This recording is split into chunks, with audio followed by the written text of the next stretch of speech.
So there was a storm warning last night of, I think it was 60-mile-an-hour winds and heavy rain, yellow warning from the Met Office. So I stayed there in that cabin.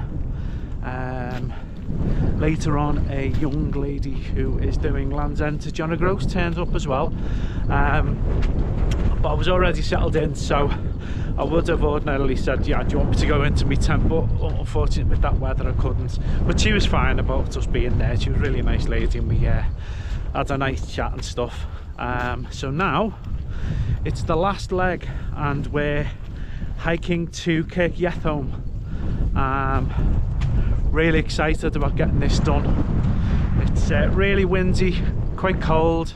I seem to have lost my Salomon waterproof gloves, but I can always put my hands up my sleeves, can't I? Let's crack on.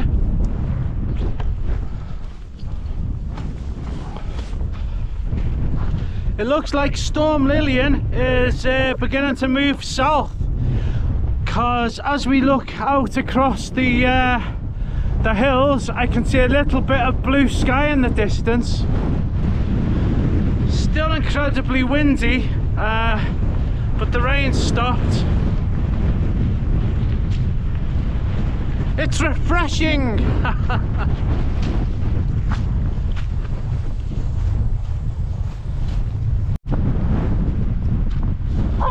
can see in the distance there's like half a wooden post which has been battered by the weather. For some reason Cora thinks it's a massive threat to us. Look at that. It's a piece of wood. Come on.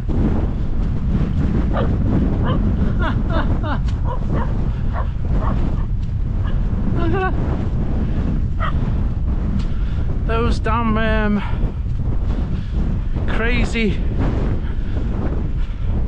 posts. Come on, you silly Gale.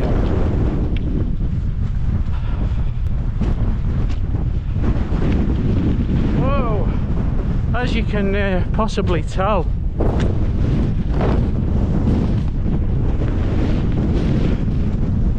the wind is still really strong. I haven't got my little wind measuring device, but it's enough to sort of, you know, knock you off path, certainly.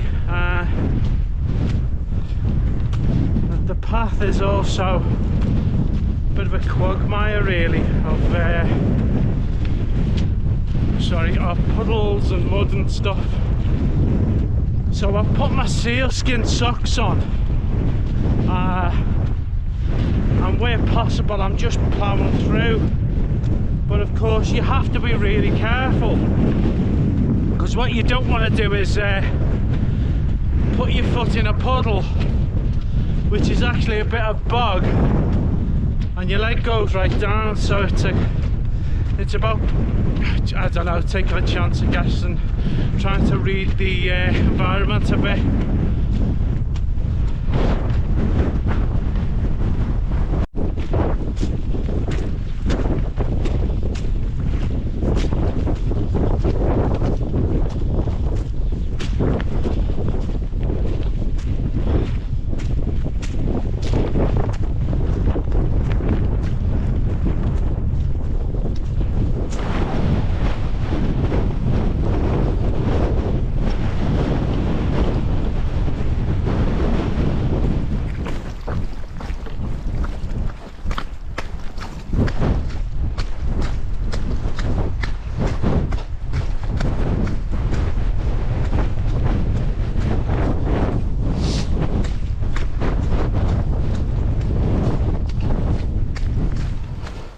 Or just give me a nudge for going the wrong way.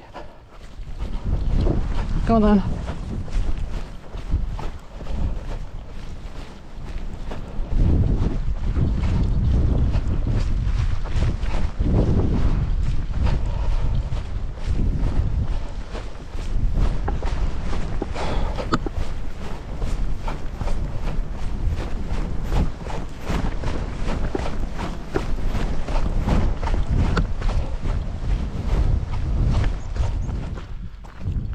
Well, we're on the final leg now, 2 miles into Kirk Yetholm, and well, what a journey. Absolutely phenomenal. I'm quite surprised that it's not a more popular trek, to be honest.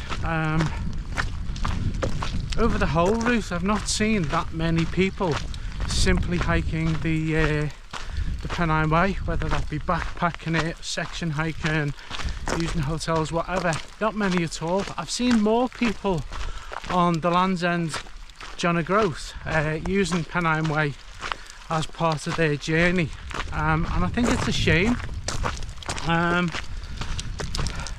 I get that it's a tough one, this, much tougher than, say, you know, West Highland Way or the coast to coast by quite a way, to be honest. I also understand the logistics are quite difficult getting back from Kirk Yetholm. I mean, I'm going to have to get 2 buses, a train into Edinburgh and then a train from Edinburgh home, but you know, it's worth it because it's an absolutely phenomenal journey. The highlight for me was at Hike Up Nick, and I camped just off it. It was, come this way, it was absolutely stunning, and worth the journey in itself, to be honest. But yeah, if you're considering giving it a go, then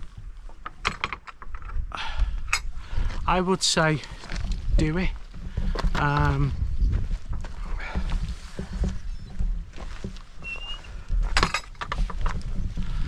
I've certainly found my sort of, you know, final third of the journey, I guess,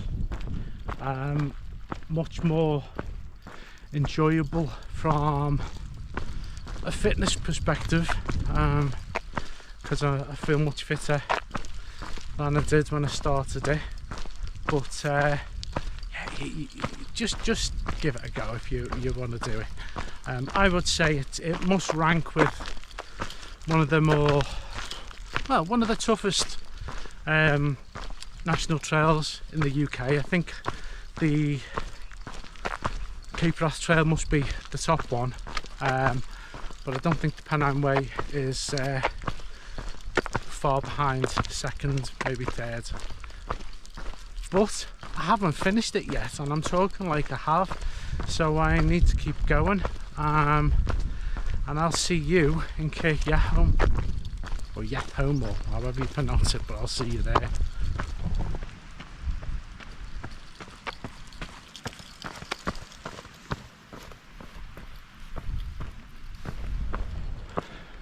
Typical of the Pennine Way, there's a big climb to get up into Kirk Yetholm. But well worth it. There is one thing I'm quite relieved about, is before I came back, about 4 or 5 days before, I had a root canal done by my dentist, and if I'm honest, I wanted an extraction.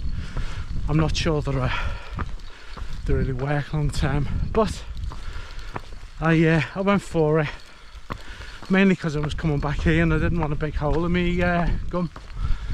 But it was really sore, I mean really sore, and I had quite a sharp piece of filling, I suppose it was. And the first day or two that I was away, it was catching under my tongue and it ulcerated it. So one night I sat in my tent with you know, like a sort of cardboard nail file, which is part of my repair kit, and I filed the sharp piece down, and it worked. It's not catching anymore on my tongue, and the pain has settled in my tooth. Not 100% perfect yet, but it has settled an awful lot. So hopefully it'll give me some time before it has to come out. But God blimey, it's steep this. I think that's been the only kind of health concern I've had to manage really on this part of the Pennine Way. Oh, it goes up, look.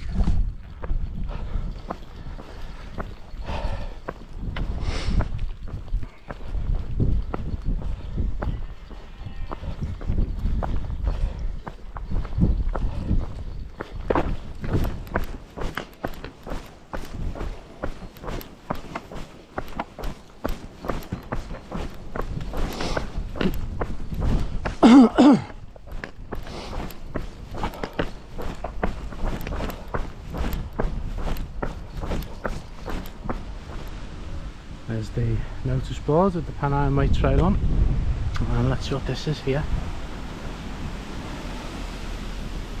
Oh, this is brilliant.